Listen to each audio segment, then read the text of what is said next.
if you don't mind us asking your name, what you're doing, if you live in Fukuoka. Yeah, I'm Steven, I live in Fukuoka. Cool.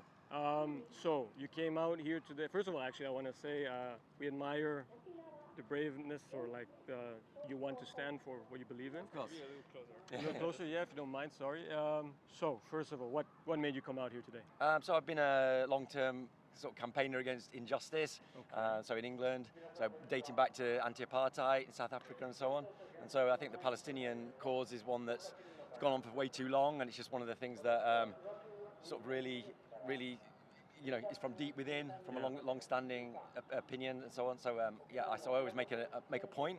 So I've done it many times in England and in Japan. This is the first demo I've been on in Japan, or a small demo, I should say. Yeah. So you were originally intending to be part of the demo? Yeah, or? I just came down to see what's happening. My friend told me about it yesterday. I didn't really know anything about it, so okay. I just came along. But it's all right. So, but you're not going to join them today? Or? I was kind of listening, and I expected more more Palestinian flags. It's kind of a bit. It's kind of a more kind of they were talking about Osprey and fighters and stuff like that. So I get that as well. I mean, I'm against I'm against all that sort of stuff. But yeah, it's kind of. So what is your? Do you have any? You mentioned also for South Africa. Do you have any experience firsthand, or with people experiencing apartheid, or have experienced? No, apartheid? not at all. It's just I think just growing up in that era in the 80s, and then thinking this is like completely unjust. Right. And obviously anti-racism and stuff in England as well. So it's just kind of it's kind of all. When you say anti-racism in England, what do you mean exactly? I just think like people. The black communities and stuff in England, they get worse treatment, worse jobs, sort of discrimination, daily discrimination and stuff like that. So it's just kind of a general sense pro of equality, fairness, of course. Fairness. Fair enough. No, I completely understand. Obviously, 70 years. It's been going on more than 70 years. Right. There's a lot of things that many people don't agree with, for sure. What do you think, though, instigated this recent? This recent assault, or this recent escalation of events. Right. I mean, it's always happening, right? That kind of annoys me in the press and so on. It's kind of like all the current kind of support for Israel and so on. But it's kind of like this is an ongoing thing. It didn't start last week. It started 70 years ago, and this is it's an ongoing thing. And so I don't consider it an escalation as such. It's just the result of what will happen if you keep people oppressed for 70 years. This is what happens. So you think what happened is just normal in what happens when oppressed people? Obviously, it kind of got picked up, and it was kind of a bit more than normally happens. What got picked up? The attack by Hamas into Israel. It was bigger than usual, and it's usually kids throwing stones and a few rockets and things like this versus tanks and Apache helicopters from America and all this kind of thing. So it's definitely an escalation from that, but it's not the start of it. This is an ongoing thing, and so it kind of annoys me that. Fair enough. But so about if it were 3 weeks ago, we would be standing here and talking about the 70 years. But today, the escalation, most people would say this happened because of what happened on the 7th, right? You called it's a minor escalation, or how do you see it? What their actions? I mean, I think obviously it was hideous what happened. It was horrible, but that's going to happen. That is going to happen, and so justifiably so. And I'm not saying justifiably. I'm just saying like it's going to happen. Yeah. And it happens on a daily basis in Palestine. Children get killed every day. Right. Buildings get blown up every day. Yeah. Buildings get demolished. People get their houses knocked down. Yeah. The water gets switched off. The electricity gets switched off all the time. Sure. The airspace is closed. The sea's closed. Fishing boats get sunk, all this kind of stuff. So it's kind of just it just continues, but it's in the news. It's in the news. Yeah, at least it's in the news. That's so it's good that it's in the news right now. It's good that it's in the news. It's good that what happened, and it's good it's in the news right now. I'm not saying it's good that what happened, but I feel like at least it's brought it to a few more people's attention, that people can't just sort of say. I think the backlash against Israel has also been quite good in terms of people have actually seen what Israel does and what it's capable of, and how America supports it blindly, and how the UK does, and so on. So that kind of thing is perhaps something good that might come out of it. But again, we don't know what Israel's going to do, and the ground assault's going to be hideous, and but it just carries on. It's just the same as for sure it carries on. Yeah. It's so what do you see being the solution for this? Personally, that's a tricky one, right? I mean, again, I've been on demos for years, and I'm not sure. What kind of solutions did you provide in those years? Yeah, I mean, I think the two-state solution's a long gone, fanciful idea that. Would you have been pro two-state solution? I would have thought that was quite a good idea a long time ago, but Israel's shown no signs of ever accepting that. It wasn't Hamas not accepting it. It was Israel not accepting it. It was Israel not accepting it. Okay. Of course. They've assassinated leaders that were way more moderate than what they have now. Yasser Arafat was basically, murdered in his own, by sort of starved out of his own premises and so on. And when you look back, Yasser Arafat was probably the best chance they ever had. And so if you keep pressing that and keep putting that down, you're just going to get more radical versions coming in. So if you oppress people 70 years, it's only normal that they would react in this way. Of course, okay. It's never going to end, right? It's never going to end, and it's not. And Hamas isn't the root cause of this. Israel's the root cause of it. Israel is to blame for what happened, right? Of course, for sure. And so, how have you been following the recent things regarding Abrahamic Accords and things like that? What do you mean? Do you know of the Abrahamic Accords? No. Tell me. Is this the first time you hear of this? Yeah. Oh, okay. So basically, during the Trump administration, Israel, with the support of America, started a normalization campaign. Right. So they were about to sign on the 6th, I believe, the news came out that Israel was about to have normalization with Saudi Arabia. Right. The Saudi prince came on television speaking positively about it and announcing basically that this would happen. What was your reaction on that? Come on, Saudi Arabia. They're as dodgy as hell. I don't think the Palestinians are not dodgy. Saudi Arabia is dodgy. Okay, come on, Trump. Nothing good comes out of came out of the Trump era. So why does Biden continue it then? So Biden is continuing the Abrahamic Accords because now. America's America, right? America will always do this sort of stuff, and America's America. I always say, yet another American president. It's just a continuation of the same thing. So Trump obviously was awful, but not that much more awful than anybody else, Obama or Biden. Some would even say that he deserves a peace prize for the Abrahamic Accords. No. Donald Trump deserves nothing. I see. And so do you think it's a coincidence that they were about to have this agreement with Saudi Arabia and then the attack taking place? I know I've heard that said. I've read that people say that it would have been, that Hamas might not have wanted that and so on. But regardless, I think those peace accords are just they're nonsense, really. Yeah, who needs peace accords anyway, right? Egypt, etc. I'm not sure about peace. It's a good idea to have peace, but I'm just not sure that. Signing a piece of paper with another dodgy territory like Saudi Arabia. Another dodgy one being Israel. Israel being the dodgy one. Of course. Not the Palestinian ones. Palestine needs to have a voice. Israel has a huge voice, and so how come over the last 70 years, if you don't mind me asking, how come over the last 70 years did Egypt not open their borders more to Palestinian immigrants and refugees? Do you think? I don't know. Palestinian people deserve a land of their own, and so the solution isn't to run away to. Right, but they keep the borders closed. Egypt. Yeah, I know. It's dodgy. I did some. They went to Jordan as well from the west. The West Bank is controlled not by Gaza, but it's actually controlled by the Jordanian government. Right. So it's do you know why the Jordanians don't allow Palestinians into Jordan? I'm not sure of the entire ins and outs of the whole thing, but Palestinian people deserve their own country and their own lands, and so I just think being a refugee in another country. And the Israelis, do they deserve their own country and their own land? I would say so. Again, this is a difficult one, isn't it? Is it? It is. I mean, if the Palestinians deserve it, why don't Israelis? Because the Palestinians were there, and so Israel was obviously created in 1948 and so on. How long have the Jews? How long have they been there? You think? Well, you could say.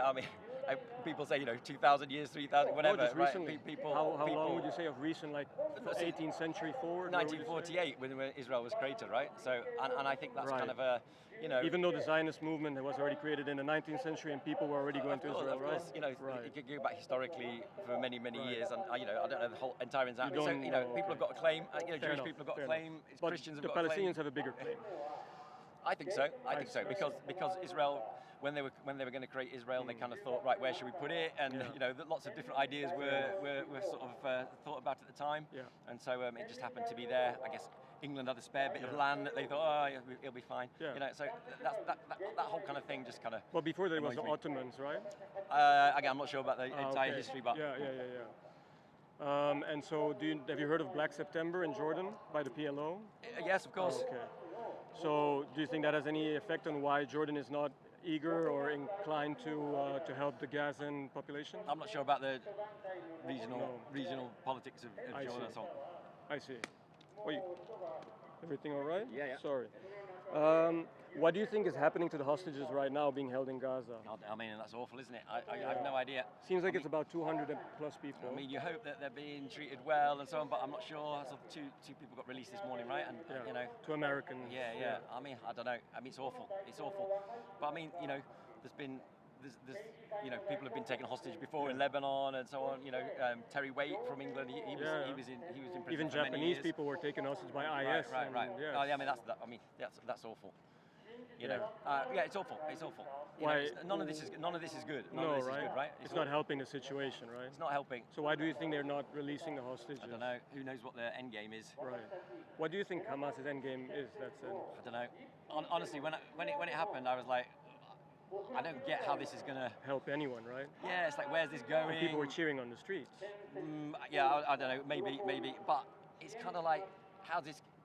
You know, they're calling it a war. It's not really a war, is it? Because they call Hamas a terrorist organisation, so therefore it's a terrorist incident, if anything, and therefore many countries define them as a terrorist organization. Japan being one. Of course, yeah. So if they're a terrorist organisation, I'm not sure it's a war. It's right. not like it's but not that's why many country people versus see it country. as exactly, absolutely. Many people see it as not the Israel-Gaza war, but the Israel-Hamas war. Right. But would you say that which you're is the same as the war on terror or whatever? Exactly. But you can call it, you know, Americans called after 9/11, Right. they call it a war, and then that gives them carte blanche to like bomb places and sure. invade places. And loads of other countries picked up on that, right? Israel too, and sort of, you know, there was way more kind of, we're fighting terrorists and all this kind of stuff. We're fighting Islamic terrorism and. But would you say that you're pro-Hamas? That's it. I wouldn't say I'm pro-Hamas, but I'm pretty much. I've always felt that I'm pro anyone that's pro-Palestine. Yeah. So therefore, Hamas have got their own way of doing things. You know, the PLO have got their own way of doing things. The Palestinian authorities have got their own way of doing things. So you know, it's all. But Gaza has been Gaza has been run by Hamas since 2007. They're the official body, the official government, military. Exactly. But you know.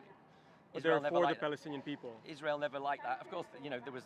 Because you mentioned before the lack of water. So Israel stops their water, which is about 10% of the water that Gaza gets. Right. Many people say that, well, Israel holds no accountability for having to provide their enemy with resources. So many people say, well, it's Israel's responsibility. That said, Hamas has been using water piping and all infrastructure to create weapons. Right. There's footage of them digging out water irrigation system pipes to create missiles. Right. So in what sense do you feel that Hamas is responsible for their people when seeing as they're an elected body since 2007? Yeah, I mean, you know, that they run things. They do a lot of hospitals and all this kind of stuff. You know, so you know they're in control. Yeah. That's how it is. But do you really think that they're for the people? Yeah, I think so, because like I don't know, like a lot of those groups in those places, like Hezbollah and so on, you know, they do a lot of community type stuff and infrastructure and this kind of thing. But obviously, you know, you look at the attack and then you think, well, would everyone support that? But like any government, you know, you're not going to get 100% support of all the people all the time. You know, that would be impossible. But do you think that people did agree to this attack on the 7th? Well, I mean, I'm sure they didn't have a referendum on it and say, you know, shall we do this or shall we not? So I don't know. I would imagine there's some support, but I would imagine that there's also a lot of people who are against it and sort of want peace in general. And do you think it's not helping? Do you think it was a step in the right direction? I don't know. It's clearly not a step in the right direction. But what did you think of the attack? How would you classify it? How would you define it? I mean, I think it was. How would I say? I mean, it was It was amazing that they did it. It was kind of It was kind of quite brazen, quite bold, but but admirable. You know, ultimately, would you just call it an admirable act? I wouldn't call it admirable, because I don't see where it's going, and I think what they did was pretty horrible. You know, it's hard to see what's the next random killing and killing kids and stuff is horrible. Well, torturing apparently. There was even a story of a first-hand interviewer, I think from England, a journalist who witnessed that a pregnant lady was cut open.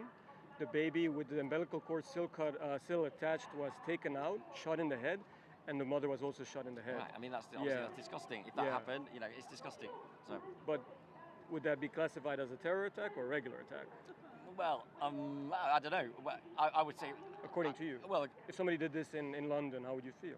it would depend what their motives were, but clearly, in this case, it's Aggravation, it's right? terrorism. Of course, it's terrorism, but it's. Just justify terrorism. I'm not saying that's justified, but I think like Hamas in general have a justified Goal. reason to what they do, but I don't think what they did this time was justified. It was way too much, and I just don't see where it's going.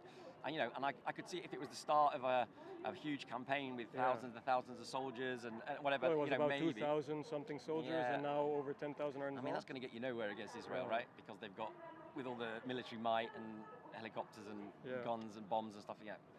So I don't really see the point at this point. Yeah. Fair enough. Lastly, I just would ask you, if you had to choose, I mean, you live in Japan, it's a beautiful place, a safe place, and that's one of the reasons I think we live here as well. Yeah. But if you had to choose, would you rather live in Iran or in Israel? If I had to choose, well, I wouldn't go. Well, put it this way, I wouldn't go to Israel. I would never go to Israel. I had the chance to go to Palestine a few years back as part of my union back in England, and but they were going via Tel Aviv, so I didn't want to. I wouldn't want. But if you had to choose one place to live, I don't know. I wouldn't go. I mean, Iran basically like to live in Iran funds either. Gaza. So if you're pro-Palestine, you're pro-Iran, right? Not necessarily. No. No, I don't think so. I mean, they get all the money from there. That's right? a big narrative. That's a big thing, isn't it? There's a lot of things about if you're pro-Palestine, you're anti-Semitic these days, and that's just not the case. And so, but would you rather live in Iran? Do you feel like you would have more rights in Iran?